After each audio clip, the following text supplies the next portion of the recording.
Já estamos de volta com o seu programa Estilo de Vida, falando nesta segunda-feira para você que chegou nesse momento, acabou de ligar a sua televisão, sobre alimentação para o idoso. E a gente volta aqui na nossa tela interativa para discutir um pouquinho mais de como tem que ser essa refeição, né, para a terceira idade, que precisa mais de nutrientes, vitaminas, que ao longo do tempo a gente vai perdendo. Eu vou pedir para a nossa produção colocar a nossa tela interativa número 8 no ar, que a gente vai trazer um outro tópico importantíssimo, obrigada produção, para a gente discutir.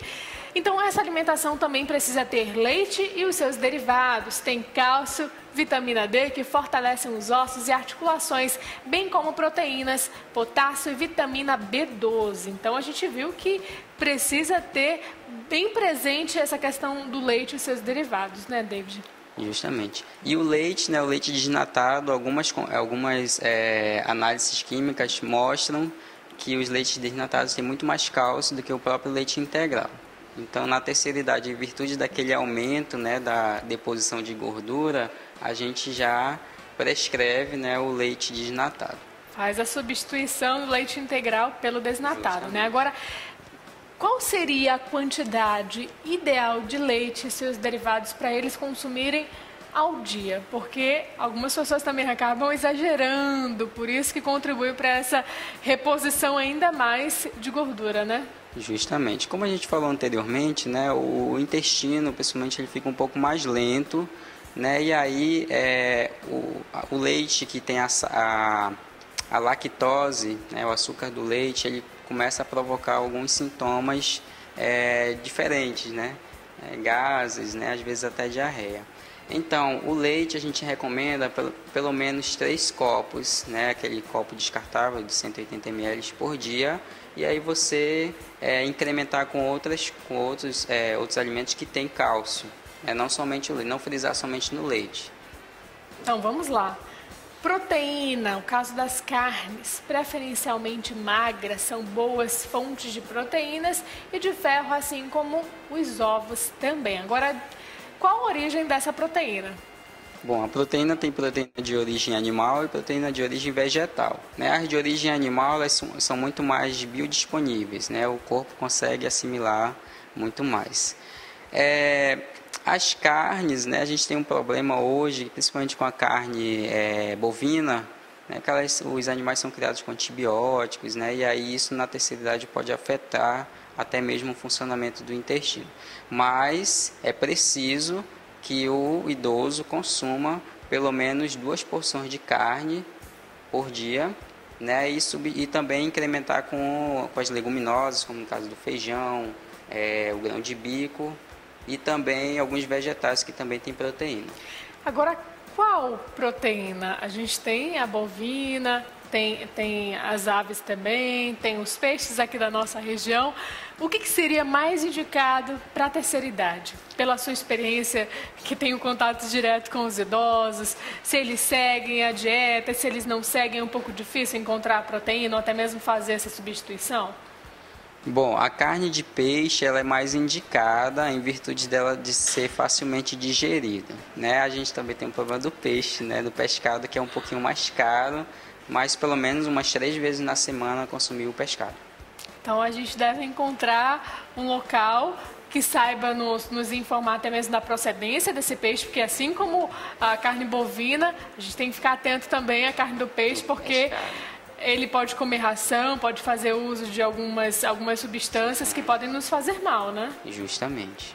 Agora eu vou pedir para a nossa produção colocar a nossa próxima tela interativa, número 9. Obrigada, a produção está falando sobre o pão, que é muito importante para os idosos.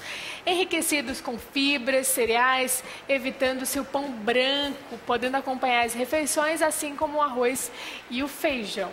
Aqui na nossa região a gente pode substituir por outro tipo de pão, né? Que seria a tapioca. Sim, a tapioca ela é mais indicada. O pão, principalmente porque ele tem muito sódio, né? Os padeiros, eles colocam a quantidade de sal que ficam a gosto dele, né? E geralmente num pãozinho francês a gente tem mais de 50% já da recomendação de sódio por dia, né? E aí preferir os pães que são enriquecidos com fibras, né? Porque as fibras também ajudam em uma série de coisas, como se fosse o super-homem do nosso corpo, né? E elas ajudam a prevenir também muitas doenças. É super-homem mesmo. Quando tá parado, elas vão lá e dão uma ajudinha, né? É verdade. A nossa próxima tela interativa, produção, para a gente discutir mais um pouquinho a respeito desse tópico, a gente falou sobre as leguminosas, como o feijão, a lentilha, possuem um alto teor de fibras sem colesterol e são ricos em proteínas. Esse colesterol aqui a gente também precisa estar de olho, né? Justamente. Os feijões, por ser de origem vegetal, eles não possuem colesterol. Mas eles podem contribuir para o aumento de triglicérides, que também é um tipo de gordura, né, que precisam estar aliadas junto com o colesterol. Né, as fibras, importantes mesmo, né, os feijões também são fontes de ferro e ricos em proteínas mesmo. Agora a gente tem o líquido. E não é suco de caixa, não é refrigerante, não é suco de pozinho industrializado, né? É a água em si. A própria água. Então, a recomendação genérica de água é 2 litros, né?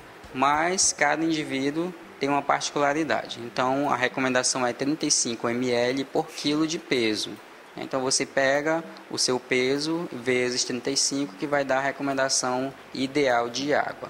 De uma forma mais genérica, né, 2 litros. A gente falou, David, muito a respeito de como deve ser a alimentação desse idoso.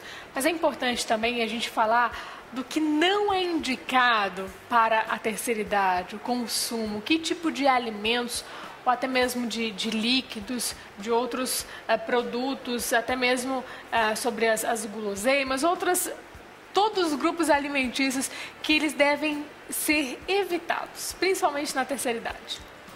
Principalmente na terceira idade, os enlatados, né, os alimentos processados. Por quê? Porque tem grande quantidade de sal, né, o sódio, ou então grande quantidade de açúcar, né, que isso vai causar um estrago enorme no nosso organismo. Pela sua experiência tendo contato com esses idosos, o que você percebe a respeito da alimentação deles? Se tem ajuda de alguma pessoa, se não tem, se o dia a dia ou as outras atividades interferem nessa questão da preparação da refeição? Geralmente, muitos idosos são muito solitários, né? E aí eles acabam que não preparando a sua alimentação. Geralmente eles comem fora, né? Ou então compram algo mais fácil de ser preparado, né? Como no caso dos enlatados. Quanto a comer fora, né, assim, você só tem que tomar cuidado com o que vai colocar no seu prato, né?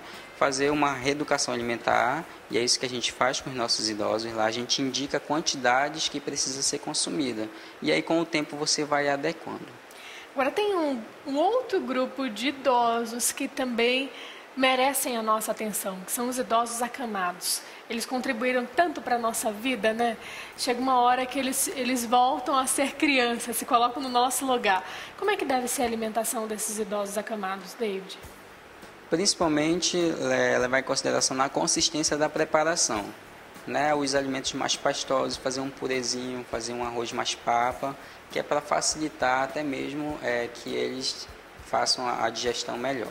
Né? Porque já está acamado, né? Já está impossibilitado, então não vai dar um pedaço de carne, né, para ele mastigar, que isso vai atrapalhar todo o processo digestivo.